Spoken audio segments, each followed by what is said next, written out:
Guys ನಾನು R C B batting ನೋಡಿದ್ರೆ absolute cinema ಅಲ್ವಾ. From R C B batsman were literally like fire ಅಂತಲೇ ಹೇಳ್ಬೋದು.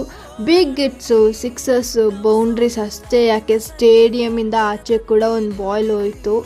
So ನಾನಂತೂ ಐ ಎಂಜಾಯ್ಡ್ ಲೈಕ್ ಎನಿಥಿಂಗ್. ಈ match was like full on entertainment. And ಪಾಪ C S K ಅವ್ರಿಗೆ it was like night ಮೇರ್ ಅಂತಲೇ ಹೇಳ್ಬೋದು. ವಿರಾಟ್ ಕೊಹ್ಲಿ ಅವ್ರದ್ದು ಬೇಗನೆ ವಿಕೆಟ್ ಬಿದ್ದೋಯ್ತು. ಅದಾದಮೇಲೆ ಐ ವಾಸ್ ಲೈಕ್ ಅದಾದಮೇಲೆ ಬಂದರು ನೋಡಿ ನಮ್ಮ ಆರ್ ಸಿ ಬಿ ಬ್ಯಾಟರ್ಸ್ ಒಬ್ಬೊಬ್ಬರು ಹೊಡೆದ್ರು. ಅದರಲ್ಲೂ ಟಿಮ್ ಡೇವಿಡ್ ಮತ್ತು Rajat Patidar was like on fire. Tim David ಅಂತೂ ಲಯನ್ ಥರನೇ ಆಡಿದ್ರು and I enjoyed a lot in his batting. ಅದಾದಮೇಲೆ ನಾನು ನನ್ನ ಡಿನ್ನರ್ ಮಾಡಿಕೊಂಡು ಐಸ್ ಕ್ರೀಮ್ ತಿನ್ಕೊಂಡು ಐ ಎಂಜಾಯ್ಡ್ ಇಟ್. ಈ ಸಲನೂ ಕಪ್ ನಮ್ಮದೇನಾ? Let's wait and watch. Okay, thank you so much watching.